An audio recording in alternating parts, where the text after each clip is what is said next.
What's going on, everybody, and welcome back to a brand new episode on my channel. As always, I'm Jay, and guys, I am just catching up over some of the different things that have come across for news purposes this weekend. And one of them, majorly, of course, is the fact that we are going to be getting the Netflix reboot of Masters of the Universe coming soon. And the thing is that I had heard about rumblings from this because it was alluded to by the one and only Kevin Smith, who is actually a writer and the responsible party for actually bringing back this version. Because the thing is that I didn't really know much about this specific reboot, but the more and more I'm hearing about it, it just seems really, really freaking awesome. And my experience with He-Man and the Masters of the Universe, movie with Dolph Lundgren, which not a lot of people really like, it's okay for what it's worth. It's definitely not the highest echelon of quality, for sure. But also the rebooted series that originally came out in the early 2000s, I liked watching that because it was very action-heavy, very stylized, kind of had its own little thing with it, and it did have kind of a charm to it. I didn't watch the entire series at some point. I know that I ended up stopping watching it, and I didn't see how it ended, and I can't really remember if it was canceled, which I think it was. But as far as this series is concerned, I just wanted to kind of read this little article that is on Variety describing it, because I, again, don't really know much about what's going on, essentially. Masters of the Universe Revelation picks up with the original series left off in 1985. The first episode revolves around a life-changing battle between He-Man, voiced by Chris Wood, and his lifelong nemesis Skeletor, Mark Hamill, which I did not know Mark Hamill was going to be playing Skeletor, but that's an added bonus right there. After which the planet of Eternia is left broken and He-Man's compatriots fractured and estranged. He-Man's compatriot Teela, played by Sarah Michelle Gellar, who undergoes the most dramatic visual update on the series, is tasked with reuniting her old friends in order to save Eternia and the universe. While the original series was pitched to children, Smith's take is aimed squarely at the adults who remember the show fondly, including using Mattel's original Masters of the Universe Toyline as inspiration for the look of the series, which that makes sense because he actually posted on Instagram one time that he was gushing over how Tony Todd was playing a certain character that I believe was just only a toy in the series Toyline, who looked basically like Skeletor, but without the hood, and he had kind of this glow-in-the-dark. He was called Scareglow, for those of you who are thinking about what the name of the actual character is. But moving forward, we're playing the original series mythology and characters and revisiting and digging deeper into some of the unresolved storylines, Smith said. Along with Wood, Hamill, Gellar, the voice cast is stacked with talent, including Lena Headey as Evelyn, nice, Liam Cunningham as Man-at-Arms, Stephen Root as Cringer, Griffin Newman as Orko, Diedrich Bader as King Randor and Trapjaw, Alicia Silverstone as Queen Marlena, Justin Long as Roboto, Alan Oppenheimer, who played Skeletor on the series, is returning as the voice of Mossman. Part 1 of the Masters of the Universe Revelation, consisting of 5 episodes, is written by Smith, Mark Bernardin, his frequent collaborator on Fat Man Beyond now, Eric Carrasco, Dia Mishra, and Tim Sheridan. Bear McCreary, awesome dude, is the composer. Frederick Soley, Adam Bonnet, Christopher Keenan, and Rob David are executive producers.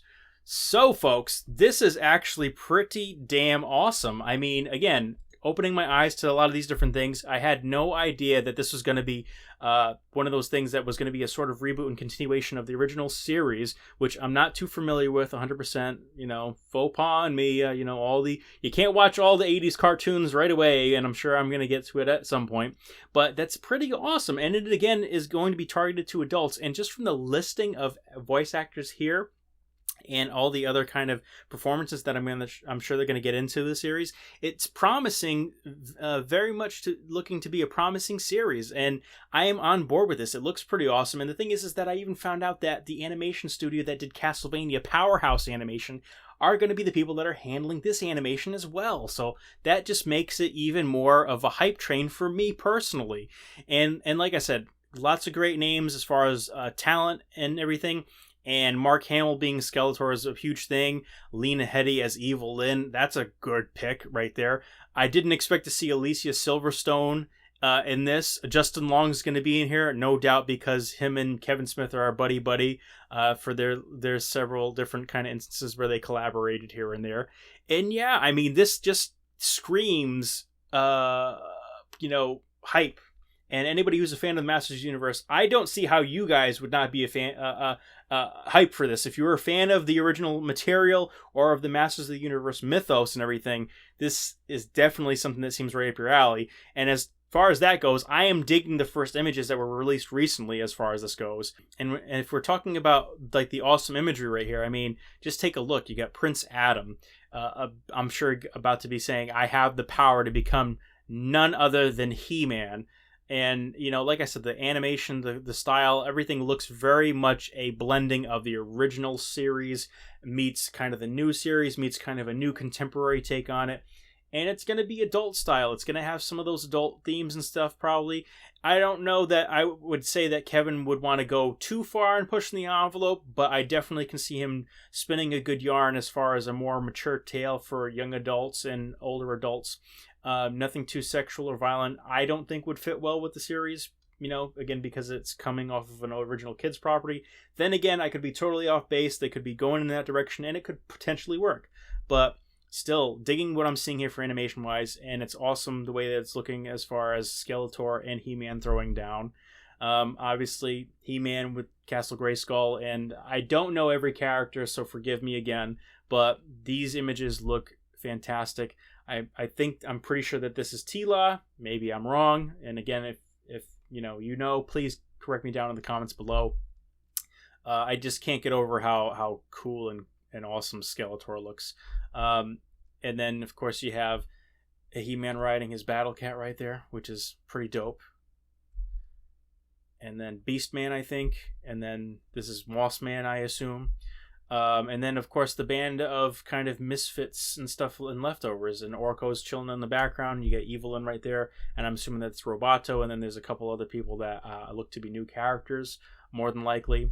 But yeah, I mean, as far as this goes, guys, I am definitely on board for this. And it says it's going to be part 1 of this kind of series that they're doing, which is going to be 5 episodes, which is usually what they do for kind of season 1 or like an original series for Netflix and animation and all that other stuff, just to kind of get it out there, get the buzz going, not spend too much money, but again, kind of get the wheels turning and get like the enjoyment factor to gauge it and stuff, I'm sure. So yeah, I mean, hopefully this is like pretty dang awesome. I don't know, but I mean, Netflix has been killing it with animated series, especially with some reboots that they've done.